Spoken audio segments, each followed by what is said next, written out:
בעת צרה ומצוקה אביט אליך,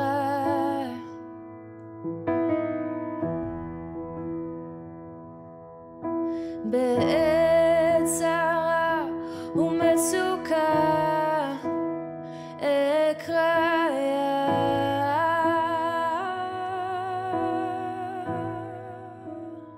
ברוכים הבאים לתוכנית לקראת שבת, תוכנית שכל מטרתה היא לעודד ולברך ולחזק אתכם ולעזור לנו להיכנס לתוך מנוחת השבת. איתי כאן אנחנו בפאנל מאוד מאוד נשי היום. ליליאן, שביחד עם סשה הם יועצים לזוגיות, הורות ומשפחה. שחר הראל, אימא ל5 ילדים, מהצפון הרחוק, הגעת עד אלינו, תודה שבאת. לתת לנו קצת מהניסיון שלך וממה שאת חווית לאורך ההימאות וגם מהעבר שאת מגיעה איתו. ומירי, חברה מאוד מאוד מאוד טובה שלי, אימא ל2.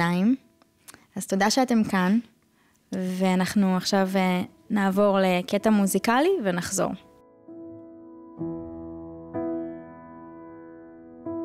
בעת צרה ומצוקה אביט אליך,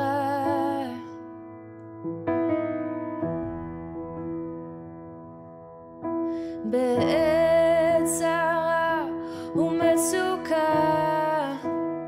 אקרא.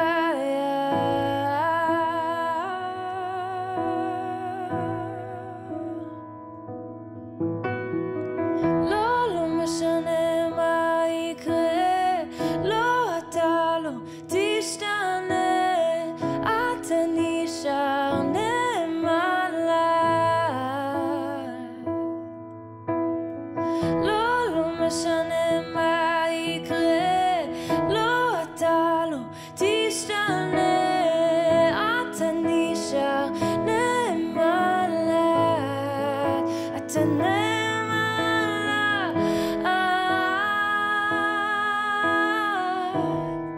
לכן נחזיק מעמד,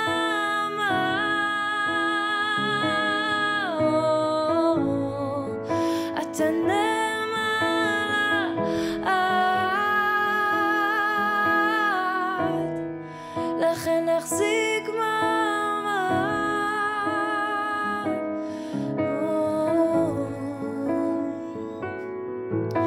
בעת צרה ומצוקה אביט אליך,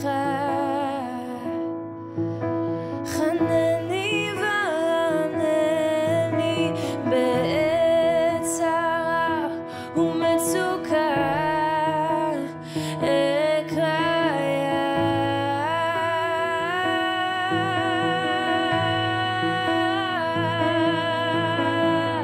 לא משנה מה יקרה, לא אתה לא תשתנה, אתה נשאר נאמן לעד. לא משנה מה יקרה, לא אתה לא תשתנה, אתה נשאר נאמן לעד, אתה נאמן לעד, לכן נחזיק מעמד,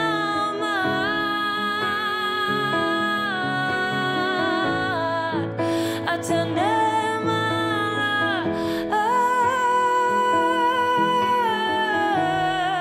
לכן נחזיק מעמד.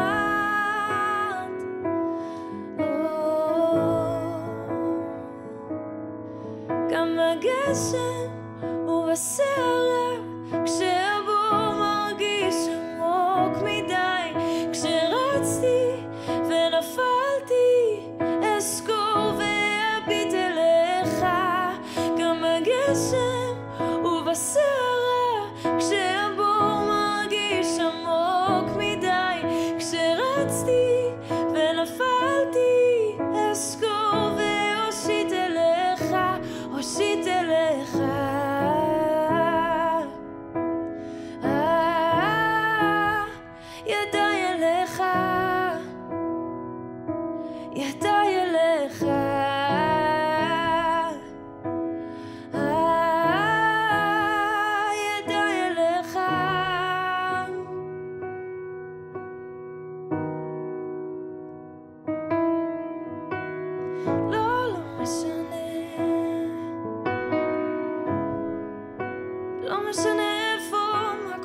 מסביבי אדום, לא תשתנה נאמנותך אילת, מה נאמנת אדוננו, לא כמונו, לא תשתנה אדון. לא משנה מה יקרה, לא אתה לא תשתנה, אתה נשאר נאמן לי. לא משנה מה יקרה, לא אתה לא תשתנה, אתה נשאר נאמן לי, אתה נאמן לי,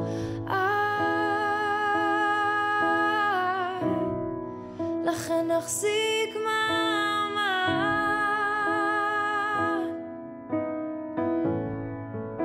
אתה נאמן לי,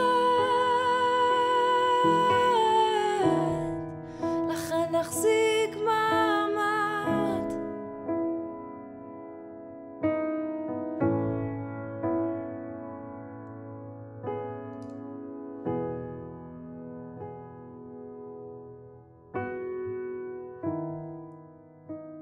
תודה שחזרתם, ואנחנו היום התאספנו, אני חושבת שדי באופן סמלי, אחרי סופה שציינו יום המשפחה, שהיום המשפחה השנה היה מאוד שונה באווירה, במחשבה שלנו, של כולנו, על אלפי משפחות שבשנה הזו מתמודדים עם הרכב שונה של המשפחה, עם אובדנים, עם אבל, עם שאלות קשות, עם הרכב לא מלא, עם תקווה, שאולי זה יתמלא אחרי שהחטופים שאנחנו כל כך כולנו רוצים יחזרו, או הרכב שהוא יישאר בהרכב החדש הזה. אז לכן להיות היום כאימהות ולדבר על דברים לא פשוטים, קשורים לאבל, ללוויות, לאובדנים, לשבר השנייה שהכל יכול להשתנות, לא משנה איפה אתה גר, בעוטף עזה או בעוטף צפוני, קרוב ללבנון, או אם אתה הולך למסיבה, או אם אתה עומד בתחנת אוטובוס, ויש פתאום מחבל באוטו שכל כוונתו לדרוס ולהרוג. זאת אומרת, החוויה שאנחנו כולנו באה באופן מאוד מאוד אישי, מאוקטובר 7, הוא מאחד אותנו ומעמיד שאלות שהן שאלות של כולנו. ואומנם אנחנו אימהות פה, אבל אני בטוחה שהיום כל מה שנדבר זה דילמת של הורות. פשוט אין פה אבות, אפשר לדמיין שלכל אחד ליד יושב אבא שחווה ומעלה אותם שאלות, אבל בעקבות קצת להקל על הצופים ולא לעשות פרק של 4 שעות, אנחנו החלטנו להיפגש כאימהות כנציגים של ההורים, ולא משהו רק ספציפי לאמא, כי אבא בישראל זה מעמד אחר לגמרי, אני חושבת, בהסתכלות על העולם, הוא לא פחות, חווה, מרגיש, לוקח חלק בהורות, לכן נדבר על הורים, אבל נשתמש במילה אמא לצורך העניין. אז לכל אמא שבעולם יש פחד. מה אם? כמה וכמה לאמא בישראל. כמה וכמה בזמנים האלו. כמות של לוויות, כמות של חללי צה"ל, משפחות קרועות מהכאב, מאובדן, שכול, אבל, הוא עצום. מה זה עושה לאמהות ולאבות, לילדים שהם עוד קטנים? כמו שדיברנו גם קודם, אני אספר את הסיפור שלי, כאשר והיו לי ילדים קטנים בגילאים דומים לשלכם, לילדים שלכם. אני אימא ל3 ילדים, יש מרווח בכל ילד, ככה רצינו עם סשה, שלכל ילד תהיה זכות להרגיש ולחוות את האימא ואבא כאילו הוא ילד היחיד.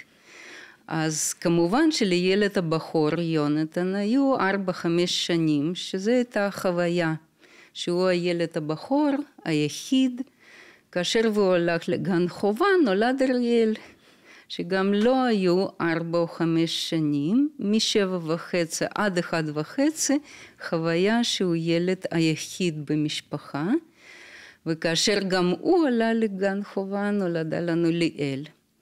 ובזמנים האלה של חוויה שהוא ילד היחיד, גם באותו זמן לא היה לנו אוטו, 13 שנה ראשונים אחרי עלייה לא היה לנו אוטו, שיש לזה חסרונות, אבל אני מוצאת, ואז גם מצאתי שיש הרבה יותר יתרונות לזה שאין לך אוטו. ברגע שילד התחיל ללכת, גם לא היה לי עגלה, לא טיילון, שום דבר. אז המרווחים היו קטנים, הלכנו לאט, מעט, עם הרבה עצירות, ואז לא היה השונט הזה להספיק ולהמהר ולעשות הכל שאתה יכול עם האוטו. אז זה היה היתרונות, וגם כל מה שהיה קורה, היינו עושים בשכונה שלנו, ומדי פעם לקחנו אוטובוסים. שזה היה יוצא דופן, ללכת עם הילד, לשבת באוטובוס, ושם ראיתי, אני חושבת שכל אחד שלקח אי פעם אוטובוס בישראל, לא היה ואין אוטובוס אחד שאין שם חייל, שפוך, יושן, עם רובה או חיילת, לא משנה, אבל תמיד שאתה עולה לאוטובוס, יש שם איפשהו חייל, שהוא חוזר מצבא אל הבית. ואני זוכרת כמו עכשיו שאני יושבת עם הילד הפשוש קטן, או במנסה או עליי בברכיים, ואני מסתכלת על החייל שישן, ואני אומרת, לא יכול להיות. כשאתה תגדל, לא יהיה צבא. זה היה משהו מנחם, אבל קודם כל הסתכלתי ואמרתי, אני לא מאמינה שדבר קטן כזה, עם כף רגל שנכנס לי לכף היד, הנה אני מחזיקה, יגיע לגודל של 47, 48, עם ריחות, עם השערות מבית הקשה.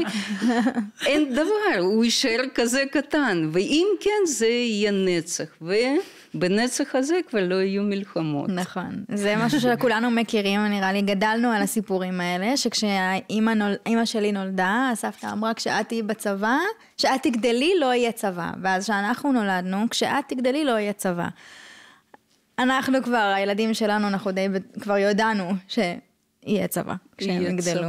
זאת המציאות שאנחנו חיים לתוכה וגדלים לתוכה, מגדלות לתוכם את הילדים. נכון. ואז אני עושה קפיצה, 2006, כבר אימא ל3 ילדים, מלחמת הלבנון השנייה, לא כמו עכשיו, לא באותה עוצמה, אבל עדיין לוויות, אובדנים, שכול ברדיו, בטלוויזיה, לא בכמויות של כמו היום, אבל עדיין, ואני הולכת עם אחד שרק התחילה ללכת, שני ביד, והילד גדול שהולך לבית הספר היסודי שואל אותי, אמא, אני חייב ללכת לצבא? בפנים אני יודעת מה אני רוצה להגיד לו. אבל אני שואלת, או עונה לו, אני אומרת, סביר להניח שתגיע לגיל 18, גם אתה תלך לצבא. ואז שאלה הבאה, אבל למה אני לא רוצה להיהרג, יהרגו אותי שם, כי זה משהו צופה, בימים האלה, בשבועות. מה אני עונה? ואני זוכרת מירי שבזמן עוד לפני הקלטה אמרת שהיה לך שיחה מאוד דומה. כן, ישי הבן הבכור שלי הוא בן 6.5, ולמרות שהמעטנו מאוד לדבר על המלחמה ועל הסוגיה, הוא ניגש אלינו ושאל ככה בצורה עקיפה, איזה עוד תפקידים יש בצבא? ככה עושה סקר. והבנתי שכאילו הוא שואל בעצם משהו אחר, ובמקום לענות אז אמרתי, איזה תפקיד אתה חושב? ואז הוא אומר, אני לא רוצה להיות לוחם, אני לא רוצה שיקרה לי משהו. וזו פעם ראשונה שאני חוויתי, כאילו איזושהי שיחה שגם לא יזמתי אותה וגם לא פיתחתי אותה, והיא הגיעה אליי, כאילו לשולחני. ואז אמרתי, יש כל מיני תפקידים, גם אנחנו עלינו בתפקידי לחימה, ואפשר לעשות כל מיני תפקידים, וזהו, זה הניח את דעתו, אבל לא כל כך הניח את דעתי, כן, זה בעצם, הוא הלך לחדר והיה מרוצה מהתשובה, אבל אני פתאום הבנתי שכאילו, וואו, הוא פתאום כבר חווה את זה, הוא מבין שיש סכנה לחיים שלו, אפשרית, הוא מבין שזה בעתיד שלו, הוא כבר קיבל את זה, בלי שדיברנו, הוא יודע שהוא הולך לצבא, לא אמרתי לו את זה בחיים. והוא שואל, איזה אופציות יש לו, כי הוא מרגיש חשש. אז זה חדש לי, כן, ככה קצת, איזה לקווץ' בלב. כן. כן, בלתי נמנע. אבל מה, איך הרגשת חוץ מהקווץ' הזה? כאילו, מה יכולת עוד להגיד לו, חוץ ממה שכבר אמרת? כן, אז גם בכללי אנחנו מדברים איתם שתמיד אלוהים הוא השולט בחיים שלנו, הוא נתן לנו את החיים, הוא לפעמים מתעכב איתי על זה שהוא היה בבטן שלי, וכאילו הפרטים הטכניים כביכול, ואני אומרת זה נכון, אמרתי אלוהים נתן לך את החיים, וגם אני ילדה של אלוהים, ואבא ילד של אלוהים, ואנחנו כולנו אלוהים מגדל אותנו, כן? אתה פשוט ילד בן 6, ואני ילדה בת 34, וככה הוא מתעכב על הגילאים גם, אבל בדרך כלל, השיחה אחר כך אנחנו מדברים על הדברים, שאלוהים נותן לנו את הביטחון השלם, והחיים שלנו בידיים שלו. ואנחנו לא מזינים כמעט שום דבר שקשור לפחד, כן? או לזה שאנחנו כמובן צריכים להיות זהירים, אנחנו מדברים על חציית כביש, או דברים כאלה, כן. או דברים מסוכנים, סכינים בבית, אבל אף פעם לא באמת על מי באמת שולט, כן? האם באמת אני יכולה להגן עליו? 100%, כאילו מלכתחילה אנחנו מנסים לא לדבר על זה אפילו, שאני תמיד אהיה שם בשבילך, אני תמיד אהיה, אני יודעת שאני לא אהיה שם.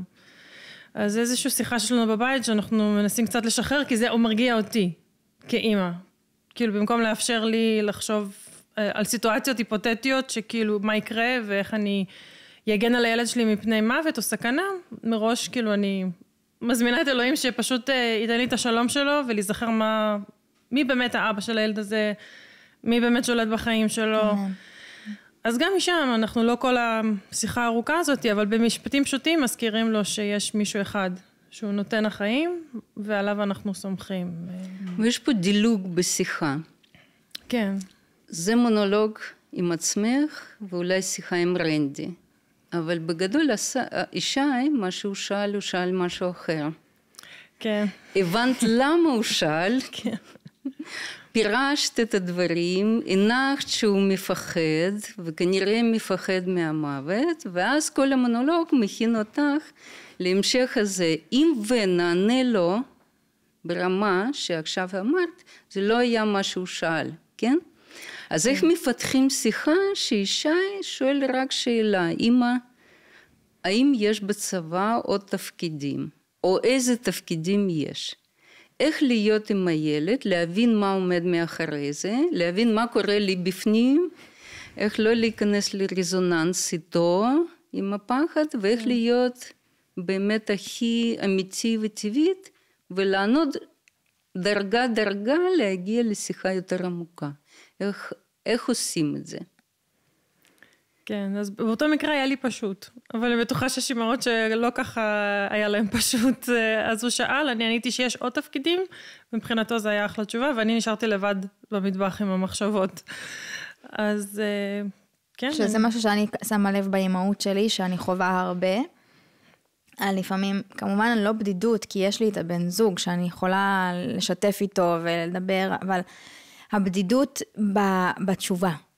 זאת אומרת שברגע הזה אני צריכה להיות מאוד מאוד חדה, ולחשוב מה אני אומרת לו, ולפעמים, לפחות עם ילדים, אני ממש מרגישה ככה שאין לנו הרבה זמן. יש לנו one shot, כזה, כי גם אם אחר כך אני יכולה לחזור אליו, לא, אתה שומע, זוכר ששאלת אותי, אני רוצה עכשיו, יש לי תשובה, הוא כבר לא שם, איפה שהוא היה אז כשהוא שאל אותי. אז הרבה פעמים, אז מהבחינה הזאת אני מרגישה את הבדידות הזאת, של כל הזמן אני מתפללת, אלוהים, תן לי חוכמה להיות מוכנה להתקלות שלהם, כי זה ממש מתקיל. ואני מוצאת את עצמי הרבה פעמים במקום הזה. אתם יכולות להזדהות? או אפילו להוביל את השיחה לשם. אם הוא נעצר והיה לו מספיק תשובה שיש תפקידים, היה אפשר אולי לשאול שאלה למה שאלת, לתת לו את הבמה, לפתח את השאלה, כי כמעט ברור לשנינו, לילד וללי, למה הוא שאל. ואז אם הוא היה אומר באיזה תפקיד אפשר להרג, באיזה תפקיד יש פחות, היה אפשר עדיין לענות על השאלה שהוא שאל הקונקרטית. ואם זה נגמר, היה אפשר לפתח שיחה, זה מפחיד אותך או להרג, הרבה מאיתנו עוצרים את השיחה, ואני לא אומרת על הסבב שאנחנו עכשיו יושבים, אבל הרבה הורים לא מרשים ולא נותנים לילד אפשרות לדבר על הדברים האלה, כי קודם כל זה מפחיד אותי, ואני עוד לא גיבשתי דעה עם עצמי, איך אני מתקשרת לעניין הזה, ושני, אפילו אם כן, אני לא יודעת מה אני אענה. אז אנחנו סוגרים את הנושא לפני והיה אפשר לשאול אותו קצת הלאה. מהפחד, מיכולת, מחוסר עונות, מהי התשובה. ופה צריך להגיד, whatever הוא ישאל, אני כנראה אמצא את התשובה הנכונה לא לגיל הזה, ועדיין אמיתית וגלויה. נכון? שחר, כן, רצית להגיד משהו כמה פעמים? פה פורצים. כן. אני חושבת, אני מאוד מזדהה, יש כל כך הרבה שאלות של הילדים, שנוגעות בדיוק בדברים במקומות מאוד עמוקים בנו, שלא תמיד יש לנו תשובה מוכנה. אני חושבת שזה, בשבילי, האומץ להיות, שאני מוכנה להיות פתוחה עם הילדים על הדברים שאני מרגישה שאני אפילו מתמודדת איתם, והתהליך שאני עושה, זה יכול לתת להם כלים לא רק התשובה לשאלה הספציפית, אלא איך להתמודד עם הסיטואציה של חוסר ודאות או שלא בטוחים במצב, בתשובה, בסיטואציה. אני חושבת שאחד הדברים שהמלחמה מזמנת לנו, לכולם, גם לנו, גם לילדים,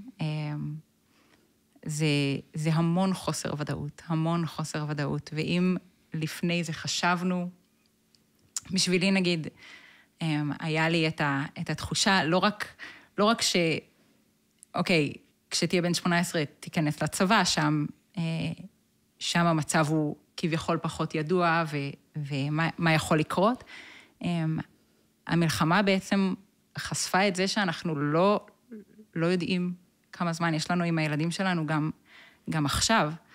בשבילי אחד הדברים שטלטלו אותי מאוד, היה הנושא של החטופים, של ילדים שהגיעו לשבי בלי ההורים שלהם, הורים שהגיעו לשבי והשאירו את הילדים, ילדים שהתייתמו, וההבנה שהזמן הוא לא בידיים שלנו, ומה האחריות שלי לפני אלוהים להכין את הילדים שלי, הוא לא הבטיח לי שיש לי את ה-18 שנה האלה עד שהם יוצאים מהבית. אני לא יודעת כמה זמן יש לי. והחשיבות, דווקא מהמקום הזה, ליאל, שאת דיברת על לבקש מהאדון את החוכמה, זה ממש נדרש כל הזמן, כן. כי אנחנו, הרי איך שהייתי מכינה את הילדים שלי, אם הייתי יודעת שיש לי איתם 18 שנה, לעומת איך אני הייתי מכינה אותם, אם אני יודעת שיש לי איתם 5 שנים, לעומת איך אני מכינה אותם, אם אני יודעת שנשאר לי איתם שבוע, זה נראה מאוד אחר. נכון. וגם אם הייתי יודעת אני לא יודעת למה אני מכינה אותם אפילו. אנחנו לא יודעים, השנים האחרונות זימנו לנו לא רק את המלחמה, גם את הקורונה ושינויים ברמה עולמית בלתי נתפסים, ואני בטוחה שזה עוד יגיע. אנחנו לא יודעים למה אנחנו מכינים אותם. אז שחר, זה מעניין אותי דווקא מהנקודה הזאת, שעם הידיעה של עכשיו, עם ההבנה הזאת שאין ביטחון, ואנחנו לא יודעים כמה זמן, אז איך זה שינה את ההורות שלך? את האימהות שלך? זה שינה בכלל משהו? או איך את רואה את הדברים היום? כן, האמת שלי, זה ממש, זה הפך את הצורך ללמד את הילדים להיות בקשר עם האדון למשהו מאוד דחוף. וואו. אם לפני זה חשבתי, אוקיי, אנחנו נעשה, נלמד איתם פסוקים ולאט לאט ונסביר להם, עכשיו זה כאילו, אוקיי, אני מרגישה הם צריכים לדעת איך לגשת אליו באופן ישיר, בלי התיווך שלי, כמה שיותר מוקדם. עכשיו, יש לי, הגדולות שלי, תאומות בנות 8, והקטן בן שנה. יש פער. יש פער ויש הרבה דברים שאני לא יכולה ללמד את מיכה עכשיו, שהוא עוד לא יודע לדבר, אבל הדחיפות הזאת ללמד אותם למצוא את האדון בנפרד ממני, ללמד אותם איך לשמוע את הקול שלו, הפך להיות ממש בקדמת המחשבה של ההורות שלי ברמה יומיומית. וואו. כן. זה אתגר. זוכרת, אחד מרעיונות עם מירב, אימא של רומי שעכשיו בשבי. היא דמות ידועה, היא מנחה את המטה של השבועים. אז בימים הראשונים או בשבועות הראשונים היא התראיינה באיזושהי תוכנית, והמשפט שהיא אמרה מאוד נגע בי ומאוד מתקשר למה שאת אמרה. היא אמרה, נכון שהיא בשבי, אבל אני מכירה אותה, ועשינו את הכל בתור הורים, כדי והיא תמצא בנקודה כלשהי, שיש שם אתגר, לא חשבנו על להיות בשבי של חמאס, היא יודעת מה לעשות. היא לא אמרה לפנות ליישוב ולחפש את זה, אני לא יודעת מה הם העניקו בתור ההורים, אבל זה משפט שאמרתי, ההורות הזו הייתה כנראה מתוכננת נכון, וקשובה ונגישה לילדים, לדעת שיום אחד שהם לא יהיו לידם, הילדים שלהם יתמודדו עם אתגר או משבר או קושי, בצורה מיטבה, אולי לא מושלמת ולא זה, והיא אמרה, אני מכירה, ואם את שומעת אותי רומי, תדעי שאנחנו מכירים אותך ככה, ויש לך את הכל, ואנחנו רק מחכים לראות אותך חוזרת ומספרת לנו באמת איך התמודדת. זה היה בהתחלת הדרך. 4 חודשים עושים דבר מאוד מאוד קשה לכל הורה, עכשיו גם הם בחסר אונים ולא יודעים אם רומי עדיין ממשיכה ויכולה להתמודד עם דבר הזה שיש לה. אני מאמינה שכן, אם ככה הם האמינו בהתחלה, אבל זה מאוד מדבר לשיחה שלנו, כמה יש לנו זמן ולמה אנחנו, איזה כלים אנחנו נותנים לילדים במשברים שלהם של היום. לא שבי של החמאס, אלא משהו שבשבילהם זה כמו שבי בחמאס, או באמת משבר אמון בחבר, או אובדן של צעצוע שבלעדיו אני לא יכול להתקיים, או אוכל שחשבתי הוא קיומי, אם לא תתני לי עכשיו הוא קיומי, דברים בעולם של הילד שהם אמיתיים, באמת מרכזיים, ואיך אנחנו בדברים האלה נותנים להם את הכלים להתמודד עם חוסר שלמות של העולם, או חוסר מענה למה שהם חושבים שחשוב וקיומי להם. זה כנראה צריך לעזור לנו להתמקד ולצאת לדרך כל יום בדברים הקטנטנים שיהפכו למשהו גדול יותר וגדול יותר ורציני יותר. כן. הדיאלוגים שלנו, מה עושים עם הדיאלוגים שלנו? אני עוד קופצת מ-2006 לזמן שדווקא האמצעי שלנו היה בי"א י"ב, אז ההחלטה זה קרבי, הכי קרבי שבעולם, ושם הדאגות, מה עוד תפקידים יש בצבא, או השאלה של הילד הבחור שלי, האם אני צריך ללכת לצבא, למה אני ארק שם, אמנם שהוא עבר את שלו, שוחרר בעקבות הלוקמיה מהצבא, נלחם עם הצבא בשביל להילקח לצבא ועשה שירות משמעותי, אבל לא היה בקרבי, כי את זה צבא כבר לא הרשה. אבל השני, שם הדילמה שלנו כהורים, מה אומרים לילד, שכמו כל משיחי טוב, הולך לקרבי, הכי קרבי, ולמות זה רק...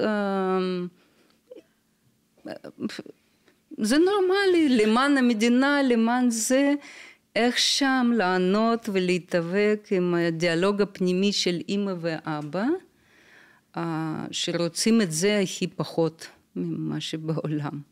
האם לעצור, האם להגיד שקרבי זה לא טוב, וכשתגדל תבין, או האם להבין שחיים שלו זה חיים שלו. ואם אני מתערבת ואומרת, יש תפקידים, זה היה על קצה הלשון. מודיעין, יש לך רוסית, אנגלית, עברית, תשב במשרד כמעט מעונף, וזה... אבל הילד, וזה רואה כחלום להיות בקרבי, בהכי קרבי, ולהסתכן ולמען המדינה, מה אני יכולה, איך אני יכולה לעצור אותו, ולעשות את הצבא שלו הכי מסכנה בעולם, כי הוא יושב במודיעין שהוא שונא. אם הוא היה אוהב, הוא היה לוקח את הכיוון, אבל הוא הלך להכי קרבי. 4 שנים בלי לישון, להתפלל. האמת שישנתי טוב, ידעתי שהוא בידיים של אלוהים. מאוד הופתעתי מעצמי, אבל אמרתי, בעקבות מה שקרה ליונתן עם לוקמיה, בעקבות מה שחווינו עם ליאל ואוטיזם, אני יודעת שהחיים שלהם, של שניים האלה, לא בשליטתי. כן. בכלל. וזה שרציתי שיונתן יחלים ויהיה בריא, היה חשוב לאלוהים, אבל לא קובע את ההחלטו הגורלי בתוכנית, אם הוא ינצח או ימות. כן. אז בניסיון הזה ידעתי, אבל דיברתי עם אלוהים שיחות מאוד קשות. אמרתי, אלוהים, אני מרשה לעצמי, כי למדתי מלין, לין זו אמא של שחר, מורתי, חברתי, אז ידעתי שאפשר לדבר עם אלוהים שיחות קשות. אמרתי, אלוהים, אני מרגישה כאמא קנגורו. אתה מכניס לכיס שלי את היד שלך פעמיים. הילד השלישי הולך ליחידה מובחרת, הכי לוחם, הכי מסוכן, כל לילה כמעט. אני מבקשת ממך, אל תכניס את היד שלך לכיס שלי פעם שלישית. דיברתי ככה, לקחתי את עוצמה, אחר כך אמרתי, שכח מהכל. אתה יודע מה הייתי רוצה בעד ליאל, אתה יודע מה רציתי בעד יונתן, אבל מה שלמדתי בדברים האלה, שכח ממה שאני אמרתי. מה שאתה תחליט, היד שלך היא לא מענישה, היא לא רעה, היא לא של איזשהו מישהו, זה יד של אלוהים שאני מאמינה שהוא קיים והוא טוב. אז שמעת מה שאמרתי? שכח מזה, מי אני להרשות לך, אבל כן, וישנתי טוב. אמרתי שבלי לישון אני לא מוסיפה לשירות של אריאל שום דבר. כן. זה ההבנה של אלוהים גם בטוב וגם ברע. וזה חלק מהאימהות, היא גם, נראה לי שזה פשוט, אנחנו כל הזמן מתחדשות. בדעת שלנו, בשכל שלנו, התחדשות רוחנית כל הזמן, כדי לדעת גם איך לתת לילדים את החוסן, כי אנחנו צריכות להיות עם חוסן, כדי שנוכל לתת להם להיות עם החוסן.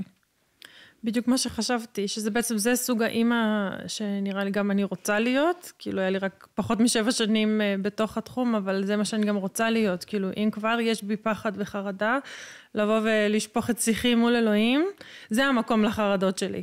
כאילו לא לשפוך את זה על הבן שלי, כן? ולנסות למכור לו כאילו תפקיד אחר, כדי להגן עליו, ואז להכניס לו את זה לראש. הוא לא צריך את זה ממני, הוא לא צריך עם מלא פחדים וחרדות, עם שלום, עם ביטחון, באלוהים, בנותן החיים, כן? כן, גם התקופה הזאת היא מטלטלת, היא מסננת, כמו שאמרת, כאילו מפקסת, כן? על מה אני רוצה באמת לדבר עם הילד שלי? מכל הדברים שאי פעם שמעתי וקראתי, מאוכל אורגני ועד תקשורת מקרבת. עכשיו בוא נבחר, בסוף חייבת להזדהות, כאילו שחר איתך, האופי של אלוהים. אני חייבת, אני לא יודעת כמה זמן יש לי איתו, אני לא יודעת כמה זמן יש לו איתי. הוא חייב לדעת שכאילו יש אחד שבאמת שומר עליו, באמת, לא אני, שאני מנסה בתפקיד הארצי שלי לעשות הכל, אבל יש פה קשר שהוא אחר, קשר נצחי עם הבורא שלו, וזה כל כך מעודד אותי, השיחות האלה, כי אני רואה שהעיניים שלו נוצצות, של הילד, הוא מגיב, יש לו קיבולת רוחנית, להבין, להתחבר למסר שלי, וזה לא נשמע לו תלוש דווקא מהמציאות, הוא לא מרגיש אבוד, כאילו, רגע, את לא תמיד איתי, כי אני מספרת לו על מישהו, שיהיה איתנו תמיד. אז כן, התקופה הזאת גם טלטלה אותי, אבל גם בעצם אני הייתי חייבת למצוא את העוגן של עצמי, את החוסן של עצמי מחדש, זה לא שזה לא טלטל אותי, ברור. אבל תודה לאל, חזרנו לקרקע יציבה. במסר שיש בבית, וגם שאני מבשרת לעצמי מחדש ומבשרת לו, שיש מושיע, ויום אחד המוות לא יהיה פה. ויש פיתוי ענק באמת לתמרן את הילדים להחלטות שלנו נראות כחכמות, נבונות, חשובות, עד כמה וכמה אנחנו צריכים להבין שחיים שלהם זה לא, הם לא שבויים שלנו. כן. כי בהרבה מקרים אני לא רוצה להשוות ולא רוצה לזלזל במילה חטופים, אז אולי נמצא מילה אחרת, אבל בהרבה מקרים ההורות שלנו זה לשמור אותם. לשמור אותם בכל מחיר לידינו, בריאים ובחיים. ואם אחד מהדרכים שהם מציעים, הם מגלים, נראים לנו מסוכנים, אז אנחנו לא נותנים. פיתוי יומיומי של כל אמא או אבא, שיכולים להיות מניפולטיביים, ולהשתמש כי אנחנו רוצים לשמור אותם לידינו, זקוקים בנו, בריאים ושלמים, ואז לא לראות אותם כחיים שמתפתחים, ויש להם זכות, וגם היגיון, וגם יכולת לעשות החלטות שונים משלנו, וזה עוד פעם מחזיר אותנו לילדים בני 3, 4, 7, 9, בבחירות שלהם הקטנות יומיומיות, שהן יכול להיות לא בדיוק את הבחירה שלי, של 100%, אבל אני תמיד אומרת, כשילד רוצה לבחור מה לאכול, זכותו לבחור מה שבא לו, אבל מי שקונה מצריכים זה אני, מי שיודע מה בריא זה אני ואבא שלו. מביאים ביצים, קוטג', גבינה, לחם טוב וזה, אפילו קונפלקס, בכמות מסוימת שמופיעה שם אולי בשישי שבת. אחרי זה, אם מיליתי מקרר או בית שלי באופציות טובות, אבל בגוון, אני אעשה את הכל שהוא יעשה את הבחירות במגוון שסיפקתי לו. אותו דבר עם אלוהים. אם אני ומאמינה שהגוון שלו של האופציות והבחירות, שיש גבול לחטוא וללכת מהדרך שלו, וגם פה, אבל הוא רחב, אז מה שאני אבחר בתור בוגר, או הילד שלי יבחר בתור בוגר, הוא בסדר. אפילו לאמא שלו לא נראה ככה. מה פתאום זה? אם ואני לא ארגל את עצמי מגיל צעיר, 2, 3, 4, ויתן לו אופציות יומיומי, לעשות בחירה במה שאני ואבא סיפקנו לו וזה, בגיל 18 שהוא יגיד אני הולך ללוחם, לא יודעת, לא שב"כ השני, מוסד, מה פתאום כל הפחדים? לא, כי אני לא גדלתי בתור הורה, ולכבד, לכוון ולתת לו לעשות את האופציות. זה דרך שלנו, אנחנו מתבגרים בתפקיד, כמו שאמרת, ותק 7 שנים, אבל אנחנו כל הזמן מתבגרים עם הניסיון והוותק והחוכמה להנהיג אותם לבחירות משלהם. נכון. כן, זה טוב שאלוהים נותן לנו כמה שנים לפני שהוא נותן לנו להיות הורים לטינג'רים, בגלל שאנחנו צריכים להתכונן ולהבין את התפקיד. כן, מלחמה מרגיש כמו קורס מזורז. קורס אינטנסיבי. כן. כן, להתבגר בקצב מהיר. כן, ואני גם מרגישה שלב של אימא הוא עובר הרבה. אנחנו עוברות הרבה בכל התקופה הזאת. לא רק מלחמה, כמו שאמרתי, גם כשההורים שלי, כשאני זוכרת את הסיפור האגדי הזה של אימא שלי, שכשהיא נולדה, אז סבתא שלי אמרה לה, כשתגדלי לא יהיה צבא. זאת המציאות במדינת ישראל. כל הזמן התקווה שיהיה יותר טוב, אבל לא באמת יותר טוב, אלא לפעמים אפילו הרבה יותר רע. ואנחנו דיברנו על זה שיש את הפחד הקיומי הזה, אפילו בתור אימהות היום, של לאיזה עולם אני מביאה את הילדים האלה. האם בכלל צריך להמשיך להביא ילדים לעולם שכזה?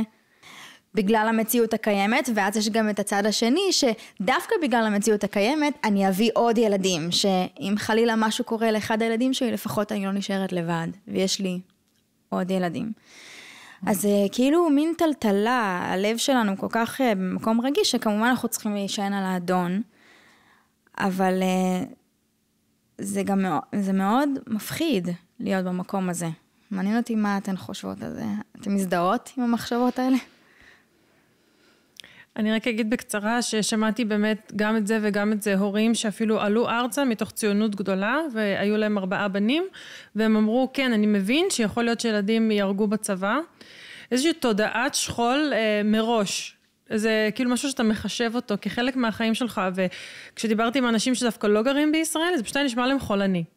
כאילו ממש כאילו, שיחה, בכלל שיח חולני, לדבר ככה על ילדים מראש, או אימהות שאומרות, כן, אני חושבת עכשיו אם אני צריכה להביא עוד ילד, כביכול זה ילד אקסטרה, או משהו כזה, אם אני אאבד, אז שיהיה לי, וכמובן שום ילד לא מחליף ילד.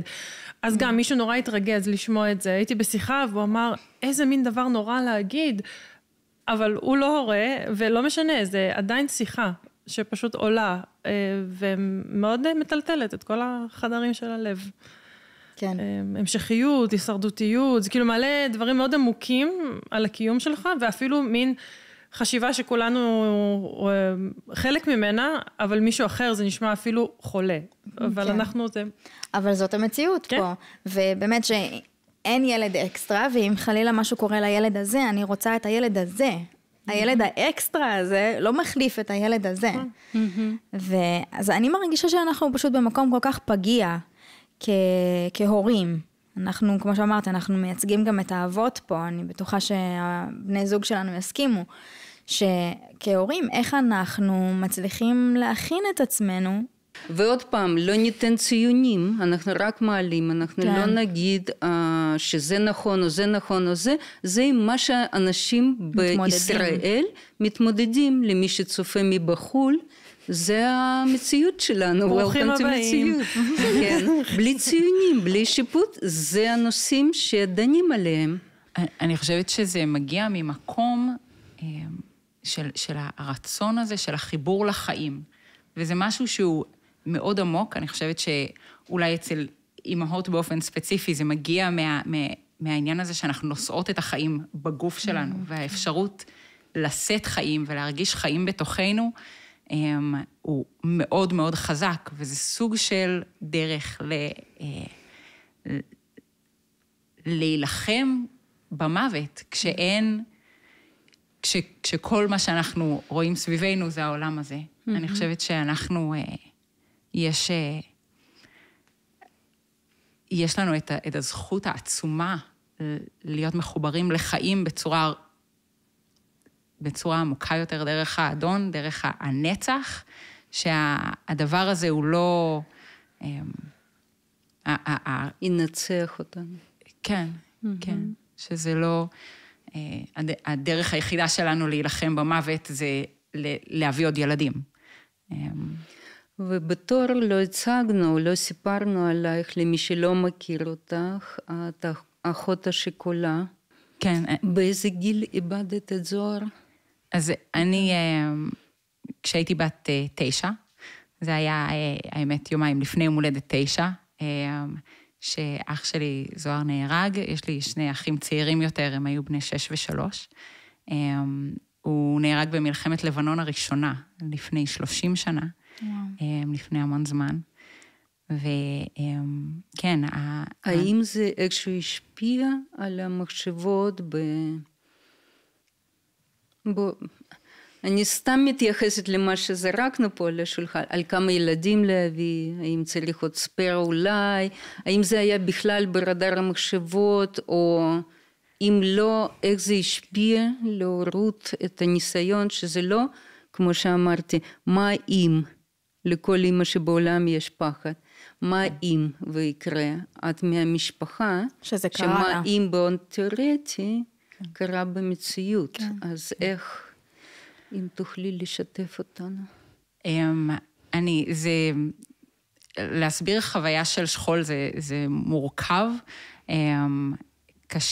קשה להסביר כשאני חושבת על זה, או מנסה להסביר לאחרים, אני חושבת על זה קצת, על החוויה עצמה, קצת על כמו מטאורית שנכנס לבית, פתאום משום מקום יש את הפיצוץ, והחוויה הזאת שבשניות הראשונות אולי מאבדים את ההכרה, לא מבינים מה קורה, ובאיזשהו שלב מצליחים לפתוח את העיניים, האוזניים עדיין מצלצלות מההדף של הפיצוץ, ודבר ראשון כזה מנסים לבדוק, אוקיי, איפה אני נפצעתי, מה אני יכול עכשיו לעשות, מה אני לא יכול לעשות, מסתכלים מסביב, כל מי שבבית נפגע. אז מחפשים לראות, אוקיי, איך כל אחד נפגע, מה הוא יכול או לא יכול לעשות עכשיו, איך הקשרים השתנו. ובאיזשהו שלב, כשהאבק נוחת ומצליחים לקום, מנסים לעשות איזשהו סדר, לשים דברים במקום, אולי לטאטא, לתקן דברים שנשברו, ולהתחיל ללמוד לחיות סביב המכתש הזה שעכשיו יש באמצע הבית. ובהתחלה, עד שמתרגלים אליו, לחור הזה, אז נופלים לתוכו הרבה, לא שמים לב, מסתובבים בבית, ופתאום אתה מוצא את עצמך בתחתית המכתש, ולאט לאט, איך שהזמן עובר, מצליחים להבין איפה הוא נמצא, ולהימנע רוב הזמן, וכשנופלים לתוכו שוב, מבינים, קצת מכירים את הנתיב של איך לצאת, ומי יכול לעזור לי ולמשוך אותי החוצה.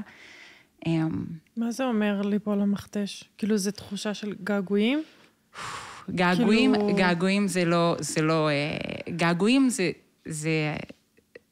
זה הדבר הרגיל, זה כל הזמן. התחושה הזאת של, אפשר לתאר את זה גם קשה לנשום, אפשר לתאר את זה כחוסר תקווה, זה יושב, אני חושבת, אצל כל בן אדם זה יישב במקום אחר, אצלי זה כאן, כאילו, ממש ברמה של כאב פיזי. מרגישה שנתנו לך בוקס בבטן לפני שהספקת לעשות שריר. כן, משהו כזה. כן. ובאיזשהו שלב,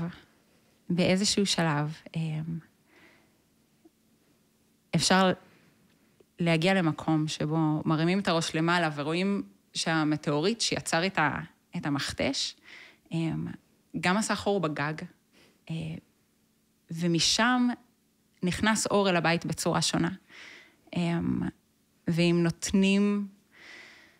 נותנים לאדון, יכול להיכנס משם גם גשם ברכה, שיכול בעצם למלא את המכתש במים חיים.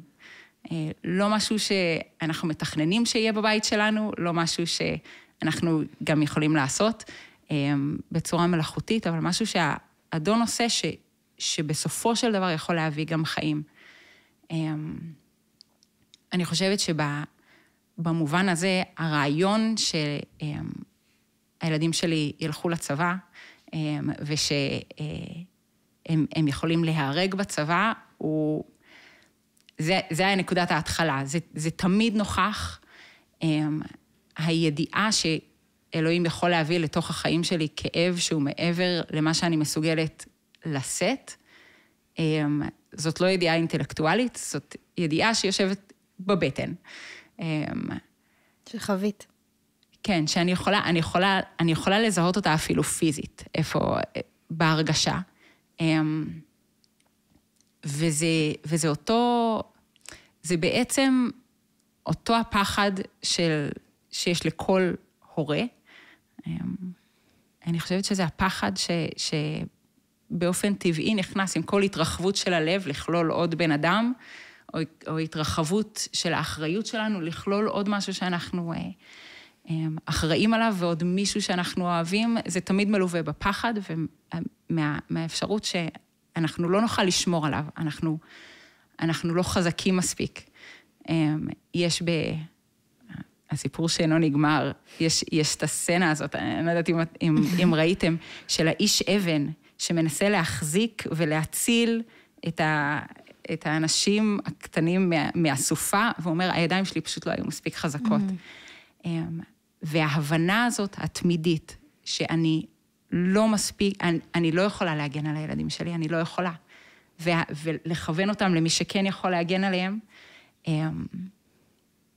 ואפילו מתוך המקום הזה של הפחדים והחששות שלי, שהם יראו איך אני מכוונת את הלב שלי לבטוח באדון, ולא לא בפתרונות שאני יכולה לתת.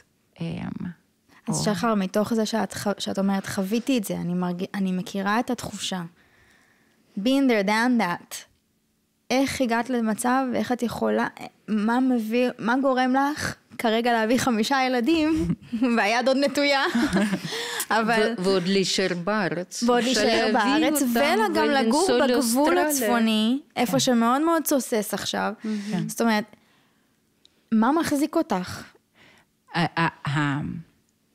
אחד הדברים שאני מרגישה שהמלחמה גם ספציפית עשתה בשבילנו, זה להסיר כל מיני מבטחים אחרים שחשבנו שיש לנו. אוקיי, זה בסדר, זה לא יכול לקרות לנו בגלל שיש לנו צבא. אוקיי, הטילים לא יכולים ללחוט עלינו כי יש לנו כיפת ברזל. או ממד. ואם כן, אז יש סירנה שתזהיר אותנו ואנחנו ניכנס לממד והכל יהיה בסדר כי יש לו קירות מבטון. ואם נחטף, ישחררו אותנו במיידי.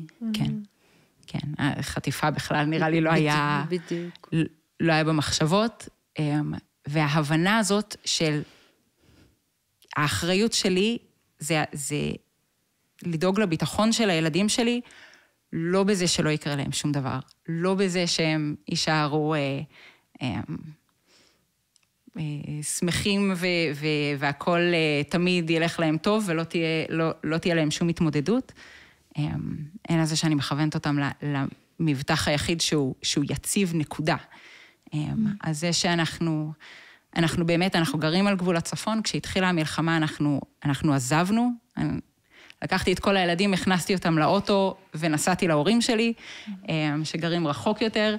הגעתי להורים שלי עם אחד הילדים, שכחתי לארוז לו בגדים, השנייה הגיעה עם נעל אחת. זה פשוט היה להיכנס לאוטו ולנסוע, לא היה... זה תיאור קלאסי של כאוס. וישבנו שם אצל ההורים שלי וחשבנו והתחלנו להתפלל והבנו, אנחנו לא הולכים לאיפה שאנחנו מרגישים שלא יקרה כלום. אנחנו הולכים לאיפה שאנחנו מרגישים שהאדון קורא לנו. והאמת יש לי חברה שמבוגרת ממני, שהמליצה לי לשתף את הילדים בהתלבטות הזאת. שוב, ילדים מ8 עד, הבת 4 עוד הבינה ויכלה להשתתף בשיחה, אנחנו ישבנו איתם, אמרנו, אוקיי, אנחנו לא יודעים איפה אלוהים רוצה שנגור עכשיו, אם נמשיך לגור אצל סבא וסבתא, או שנחזור הביתה, בוא נתפלל על זה ביחד, ונקשיב לאדון, ונשמע מה הוא אומר לנו לעשות. ואנחנו לקחנו איתם את הזמן, ועד מתי שזה לקח, עד שהרגשנו שאלוהים קורא לנו לחזור לצפון, ואמרנו, זהו, אנחנו קמים וחוזרים לצפון, ושיתפנו את הילדים בתהליך, כדי שהם ידעו איך אנחנו מקבלים החלטות. איך עושים את זה. והחשיבות שהקול של האדון היא קובעת את מה שאנחנו עושים, ולא הבומים של התותחים, או הפחד מהאויב. כן, אבל אני גם אוהבת את זה, כי זה לא איזשהו משהו תיאורטי של אלוהים אמר לי, והם מדמיינים איזה קול מהשמיים נפתח, אלא הם ממש רואים את התהליך שלכם, כן. של אלוהים הוא בלב, הוא במצפון, הוא בהכוונה של המחשבה, של הרגש, של התחושות. כן. וזה ממש חזק, שילדים יכולים לעבור את התהליך הזה ביחד איתנו. כן. האמת שכשעשינו את זה, בעצם דיברנו עם הילדים ושאלנו אותם, אמרנו להם, אוקיי, אנחנו נתפלל, אנחנו נקשיב לאדון ונראה מה הוא יגיד. ואז ישבנו סביב שולחן עגול ואמרנו לכל אחד, כאילו, אוקיי, מה אתה מרגיש? 4 הילדים, כשעשינו את זה בהתחלה, אמרנו להם, אנחנו מתפללים על לאן נלך. 4 הילדים אמרו שהם חושבים שאולי לארצות הברית, שאלוהים אומר לנו לעבור לארצות הברית. אז אני אמרתי, אתם יודעים מה, אנחנו קראנו בדיוק אתמול את הקריאה של אלוהים לאברהם, לך לך מארצך וממולדתך ומבית אביך, ואני מרגישה, אנחנו עכשיו בבית של אבא שלי, של ההורים שלי, ואני חושבת שאולי אלוהים קורא לנו לחזור הביתה לצפון, ומור מסתכלת עליי ואומרת, אבל אמא, כתוב, לך לך מארצך, אולי אנחנו צריכים לעבור לארצות הברית. אז כל התהליך גם של, אוקיי, אז איך אנחנו מבחינים ממה שאנחנו חושבים שאנחנו שומעים, הייתם יכולים גם להיזכר בפסוק בראשית ג' עזוב את אמך ואביך ואמך, אם אתה רוצה משפחה אותנטית גרעינית. אפשר למצוא תשובות להכל בכתובים. השאלה היא, מה אלוהים אומר? אז גם ללמד אותם את ההבחנה ולהגיד, אנחנו לבוא עם הגישה הזאת של לאן שאלוהים קורא לנו, אנחנו הולכים, וזה המקום שבו אנחנו רוצים להיות. לא משנה אם זה על הגבול. זה מחזיר אותנו, או אפילו מקרב אותנו לסיכום של השיחה. הקול הזה, קודם כל צריך להיות מוכר לנו בתור הורים.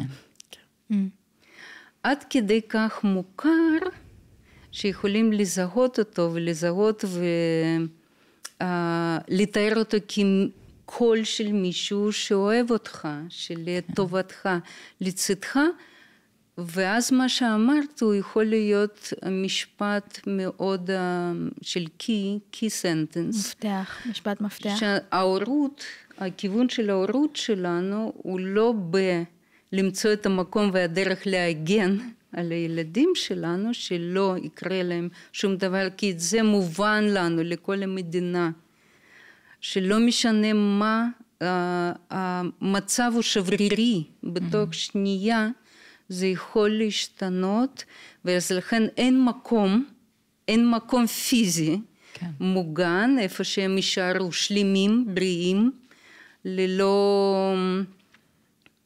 ללא טראומה כלשהי, אלא להקשיב לאדון לאן הוא להוביל אותם, ולשאול את עצמנו את השאלה, אם הזהות שלי הוא כל כך דבוק לזה שאני אימא,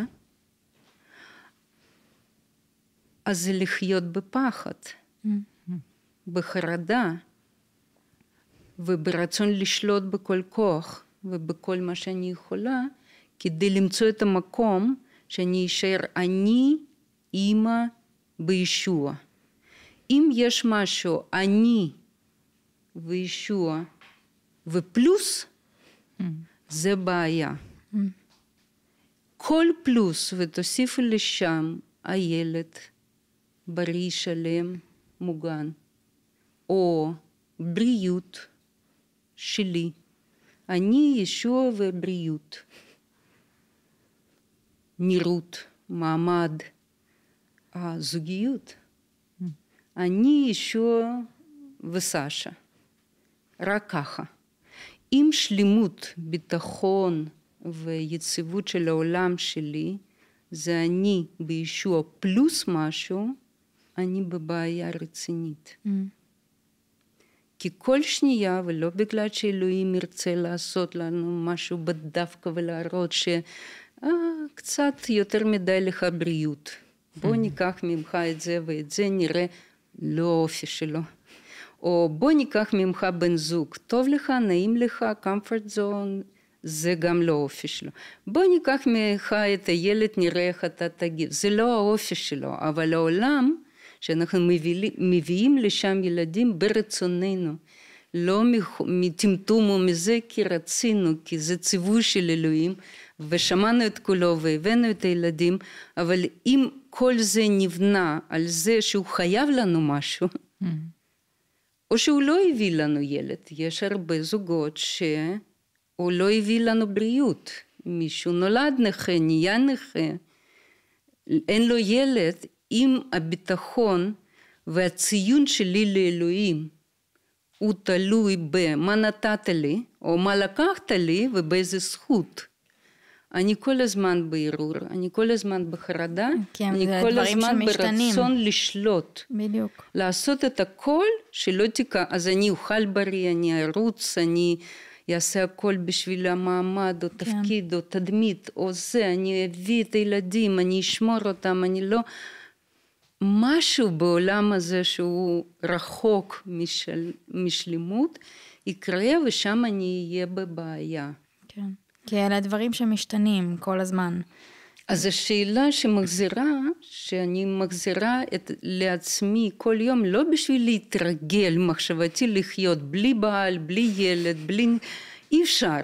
כן. אבל אני שואלת את עצמי, עד כמה אני מכירה את ישוע שאני כל כך מדברת עליו, שאם ולא יהיה לי משהו שבא אליי כבונוס, הוא לא הבטיח, הוא לא חייב לי, לא בריאות, לא בעל, לא ילד, לא נכד, לא עבודה, לא קול, לא נראות, שום דבר הוא לא חייב לי, חוץ מחובה לאהוב אותי, וזה כתוב. אם אני רק יודעת שהוא יושב שם איפשהו בכתובים, והם שם באבק, ואני לא מכירה, העולם שלי יתהפך לא פעם אחת.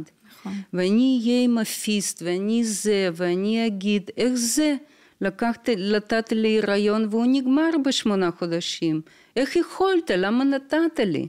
או נתת לי ילד בשביל שהוא יהרג בגיל 23? אז בשביל מה זה? לקחת לי אישה במשך הלידה? למה זה היה אז? איפה היית? אנחנו רצינו ביחד לגדל את הילד. יהיה לנו עליו הרבה דרישות, וזה לא יעזור לנו. בכל זאת אנחנו נעבור פה ושם, אבל אם ואני לא כל יום בודקת עד כמה אני באמת איתו, בלי שום דבר פלוס הזה, אני חיה בצורה לא נבונה, לא חכמה, אני חיה כמו שאני אומרת reactively, ואני אומרת ללילן, חיי, תחי proactively, אל תגיבי למצב, אפשר, ואולי תתמודדי, אבל תבדקי איפה הישוע שלך, ואם זה ישוע פלוס, שנותן לך את השקט, את הרוגע, את השביעות רצון. יפה.